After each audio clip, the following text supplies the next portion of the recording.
So what exactly is going on with Bungie's Marathon? Well, we've got some updates for you. We have an update on an upcoming tech test, but we also have an update on pricing. And then I'm going to give you my thoughts on the pricing because I've been a pretty big proponent that this game is pretty much a dead man walking from the way that they did a showcase of an alpha. It was a minimum viable product. I thought that level of confidence from Bungie was extremely misplaced.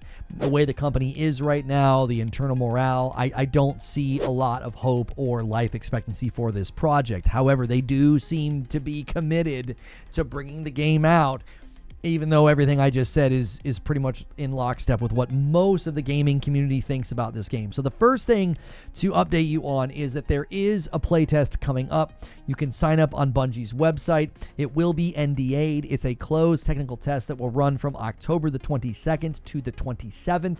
They did do a technical test recently where you could even be paid money to partake in the technical test. They were going to require a pretty significant commitment in order to be paid.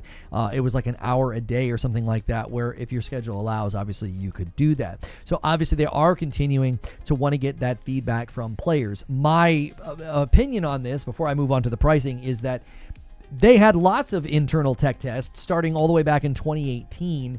If it's to be believed, one of the streamers that was there as early as 2018 playing some semblance of this game. Now, I have been of the belief that they were playing sort of a PvPvE thing that was intended for Destiny 3. Anon the 9 leaked that and was very consistent in their leaks.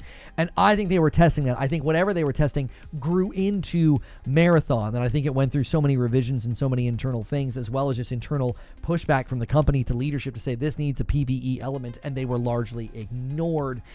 I don't think we're going to see enough changes for this game to really get off the ground. Apparently, I've even heard recently that when they were at one of the events, it got so contentious over proximity chat that they had to pause the meeting because it got hostile. Like, people at Bungie, they don't do too well with confrontation. They're not necessarily good at it. So let's look at the pricing details, however, that recently came out. Yes, they are planning on charging for this game. There's a larger debate about whether or not a game like this should be free to play or should cost money. I think that misunderstands the actual argument. Should not be whether or not every game should be free to play. Is your game good enough to charge money? Arc Raiders has an incredibly high consumer reception, incredibly high consumer demand, and they're charging money. And nobody once in the conversation that I've seen happening within the sort of gaming community at large, nobody's brought up the fact that Arc Raiders is charging money. Why? Well, because it's a game that people really liked and had a really good time with,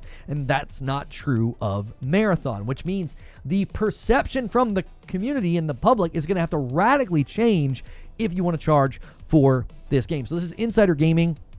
This is Mike Straw over there reporting on this, and according to their post, Marathon's base price will be $40, which has long been rumored. Like, we knew this. They're probably charging $40, like we saw with Helldivers 2. Now, also, they're planning on doing something. So they have all of the weapons here listed, and I don't really care to look at that. And they do mention the technical test as well. I think the real kicker here is they're going to also be doing pre-order bonuses like a ship, a ghost, Sparrow, along with the Weapons King. Lastly, there's a deluxe edition that's going to give players around $30-ish worth of Season Pass tokens.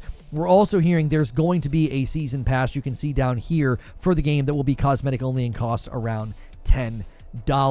So they are not just going with hey, we're going to charge $40 for our game. A lot of traditional pricing is showing up here. The deluxe edition with a bunch of extra goodies, a season pass that's just cosmetic only, but that's going to be around $10 a month. From where I sit, I still think this game is a non-starter. I don't think there is enough demand in the market for the genre that they chose. And beyond that, I think the game and the company is just too sullied at this point. Not enough consumer confidence. There's too many games to play. There's a terrible time to even be talking about your game, which they're not really doing. I think it's going to really struggle, especially in 2026 with how big of a year we know that's going to be. This will be long forgotten and could be headed on being, almost like a Concord 2.0. I'd love to know what you think. Leave a comment below or show up for one of the live streams.